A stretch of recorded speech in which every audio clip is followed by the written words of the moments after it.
অনেক সময় কাকপক্ষীতে মুখে করে বীজ এনে ফেললে সেই বীজ থেকে চারা হয়। একদিন সেও তার ডালপালা মেলে নিজের অস্তিত্বের স্বীকৃতি চায়। সেও তার ফুল ফল ঢেলে জানান দেয় সেও আছে। ভবানী মাসিমাও ঠিক সেই রকমই একজন মানুষ আমাদের এই সংসারে। মা বাবা দেখে শুনে বিয়ে দিয়েছিলেন। স্বামীর হঠাৎ চলে যাওয়ায় যখন বাপের বাড়ি ফিরলেন, তখন বাবা বেঁচে নেই। সংসার তখন 4 ভাইয়ের আলাদা আলাদা হাতে। সুন্দর ভাগ বাটোয়ারা করে নিজেদের মতো সাজিয়ে গুছিয়ে নিয়েছে। দলিলপত্র করা হয়নি, মুখে মুখেই ভাগ করে নিয়েছে।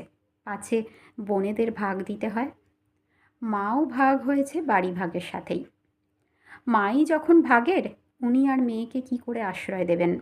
তিনি তাই তার বড় মেয়েকে ধরে বসলেন, তোর বোনকে তুই আশ্রয় দে, মেয়েটা না হলে কোথায় যাবে? তখন আমার শাশুড়ি মা শিবানী দেবী বোনকে সাথে করে নিয়ে আসেন। তবে আমার মনে হয় এতে শিবানী দেবীর কিছু সুবিধাই হয়েছিল। 3 ছেলে 2 মেয়েকে একা হাতে মানুষ করা অসুবিধা ছিল বই কি। ভবানী মাসিমা আমার স্বামী আর তার বাকি ভাই বোনকে কোলে পিঠে করে মানুষ করে তুলেছিলেন। মানুষটার অনেক গুণ ছিল। অসাধারণ রান্নার হাত, আর সেলাই ফোড়াইয়ের হাতটিও ছিল চমৎকার। শাশুড়ি মায়ের কাছে শোনা লেখাপড়াতেও বেশ ভালো ছিলেন। শাশুড়ি মাকে অনেক সময় আফসোস করতেও শুনেছি। গাঁ ঘরে তেমন লেখাপড়া করার চল ছিল না, কিন্তু আমার ভবানী যদি লেখাপড়া করার সুযোগ পেত, তাহলে কিছু হয়ে নিশ্চয়ই দেখাতো। ওনার সঙ্গে আমার একটা সহজ বন্ধুসুলভ সম্পর্ক ছিল। ওনার লেখার হাতটিও ছিল দারুণ। যেসব গল্প উপন্যাস লিখতেন, তার একমাত্র পাঠক ছিলাম আমি। ভীষণ মুখচড়া মানুষ ছিলেন। নিজের কথা সহজে কাউকে বলতে পারতেন না। শ্বশুরমশাই চলে যাওয়ার পর শাশুড়ি মা যতদিন ছিলেন সংসারটা এক করে রেখেছিলেন, কিন্তু উনিও চলে যাওয়ার পর আর কেউ একসাথে থাকতে চাইল না। সবার তখন ছেলে মেয়েরাও খানিক বড় হয়ে গেছে। সবাই নিজেদের পরিবার নিয়ে আলাদা থাকতে চাইল। এই প্রথম বাধা দিল ভবানী মাসিমা। বললেন, তোরা আলাদা হোস না, তোদের মা বাবার আত্মা যে কষ্ট পাবেন।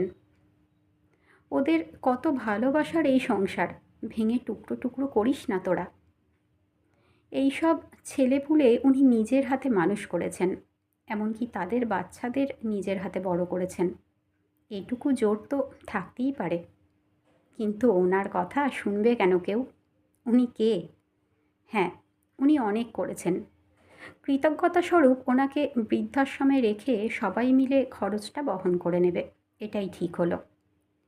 আমার স্বামীকে বলেছিলাম আমি, কোনো ফল পেলাম না। সেদিন খুব লজ্জা পেয়েছিলাম।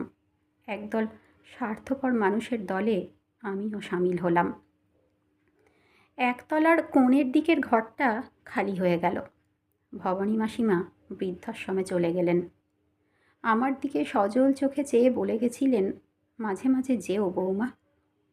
আমি মাঝে মাঝে ওই ঘরে গিয়ে ঝাড়পোছ করে আসতাম। মানুষটার পরশ পেতাম তাতে। আমি যে কোন ছোটবেলায় মাকে হারিয়েছিলাম, এই বাড়িতে আসার পর ওনার কাছেই মায়ের স্নেহ পেয়েছিলাম।